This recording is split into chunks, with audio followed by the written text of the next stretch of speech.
চোররাও ভালো ছিল, আগেকার চোরেরাও ভালো ছিল, একটু ভাইবা চিন্তা কাজ করত। এখনকার দিনদার পরহেজগার মানুষকে বলে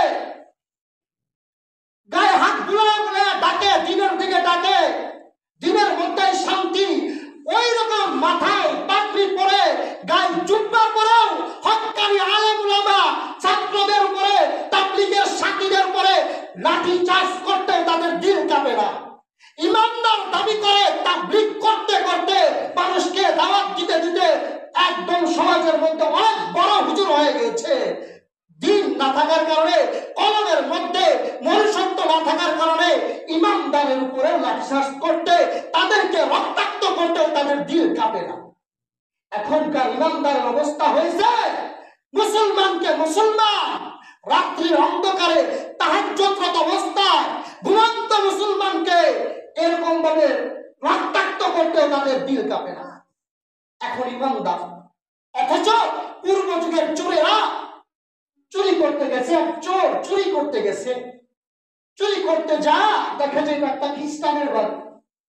চোর বলতেছে আমি এত খারাপ হয়ে গেছি, খ্রিস্টানের বাড়িতে চুরি করে আমার সংসার চালাইতে হবে। চলে আসছে, চুরি করে নাই, খ্রিস্টানের বাড়িতে চুরি করে নাই। আরে ওই চোর আবার আসছে যে আরেক বাড়িতে যাব, আরেক বাড়িতে যা দেখে একটা মূর্তি পূজকের বাড়ি। বলতেছে হায় রে, আমি কি এতই নরদম হয়ে গেছি, এতই খারাপ হয়ে গেছি, এক হিন্দুর বাড়িতে চুরি করব? চুরি করে নাই, চলে আসছে। চলে আসা বলতেছে কোথায় চুরি করব? পাশের বাড়িতে চুরি করি। বলছে না, পাশের বাড়ি তো আমার হক। আল্লাহ রাসূল বলে প্রতিবেশীর হক রয়েছে, আর জারুল হক ইজারুল হক, প্রতিবেশীর অনেক হক রয়েছে। বলছে আমি এমন কোন কাজ করব না যার দ্বারা প্রতিবেশীকে কিয়ামতের দিন তার আমার বিরুদ্ধে আমার প্রতিবেশী দাঁড়িয়ে যায়। আমি এই কাজ করব না, আমি এই কাজ করব না যার দ্বারা আমার প্রতিবেশী কিয়ামতের দিন বলে যে সে আমাকে কষ্ট দিয়েছে। চুরি করতে গেছে পাশের গ্রামে, যা চুরি করতে দেখে এক আল্লাহওয়ালা বুজুর্গের বাড়িতে চুরি করতে ঢুকছে। চুরি করা ঢোকার পরে দেখে যখন সিন্দুক খুলছে, সিন্দুক খুলে দেখে ওখানে টাকাগুলো বাস বাস করে রাখছে। আর বলছে এই টাকার জাকাত দেওয়া হয়েছে 8 মাস আগে, এই টাকার জাকাত দেওয়া হয় নাই, এই টাকা ইয়াতীমের, এই টাকা গরিবের হক, এই টাকা প্রতিবেশীর হক। এগুলো দেখতেছে আর ভাবতেছে হায় হায় রে, আমি এখান থেকে চুরি করব, যদি আমি জাকাতের টাকা চুরি করে খাওয়া ফেলাই তাহলে তো কত মানুষের, কত গরিবের হক নষ্ট করা হবে, আমি এই কাজ করতে পারবো না। চুরি না কইরা উনি ভাবতেছে এই সময় ফজরের সময় হয়ে গেছে, ফজরের আজানের সময় হয়ে গেছে। পাশে থেকে বিভিন্ন জায়গা থেকে আজানের আওয়াজ আসছে। ওই চোর থেকে ওখানে আজান শুরু করে দিয়েছে, নামাজ চুরি করা বাদ দিয়ে আজান শুরু করে দিয়েছে। আজান দিয়ে নামাজে দাঁড়াবে, নিচে থেকে বাড়ির মালিক দৌড় করে এসে বলতেছে ভাই আমি তো তাহাজ্জুদ করতেছিলাম, আপনি আজান দিলেন। বলছে আপনি খেয়াল করেন নাই ফজরের সময় হয়ে গেছে? বলছেন তাড়াতাড়ি জামাতে অংশগ্রহণ করেন, জামাতে অংশগ্রহণ করেন। জামাত নামাজ পড়া শুরু করে দিয়েছে। নামাজ পড়ে ওই চোর চোখের পানি ফলাইতেছে আর কান্না করতেছে।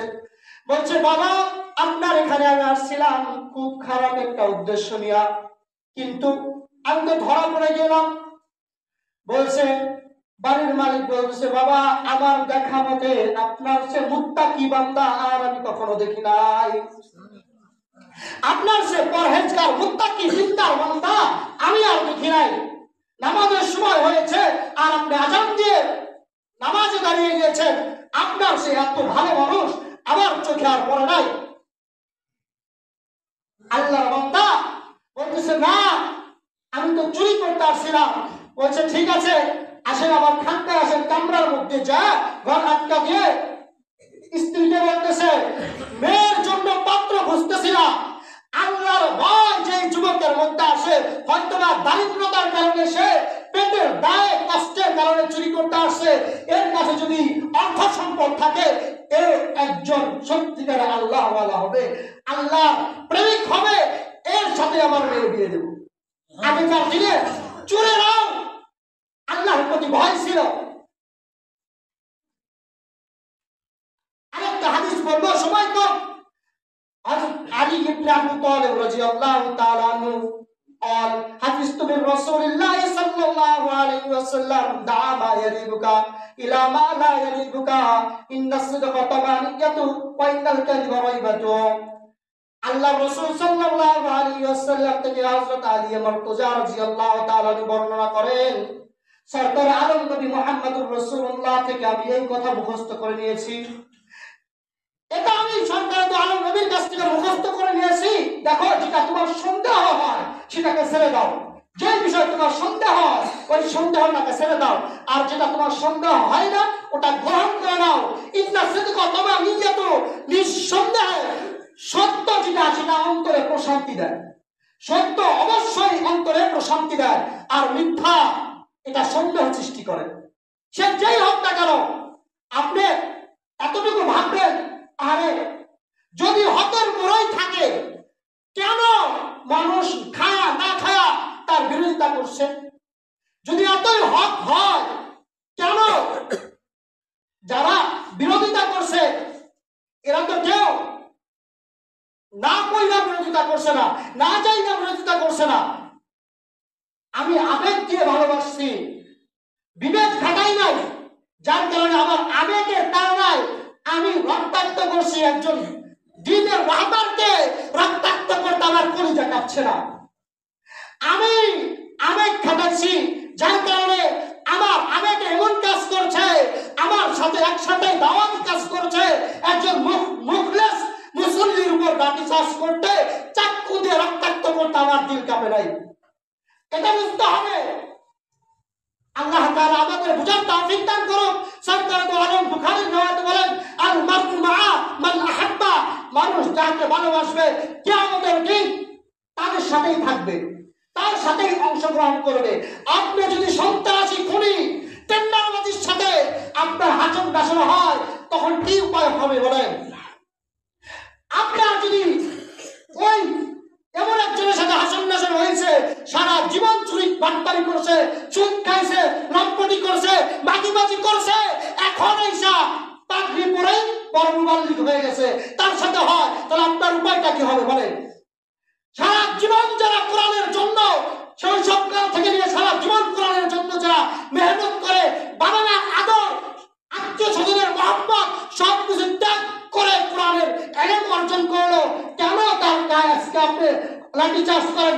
সত্য কথা বলার জন্যই তো তাকে আজকে আপনি আঘাত করছেন।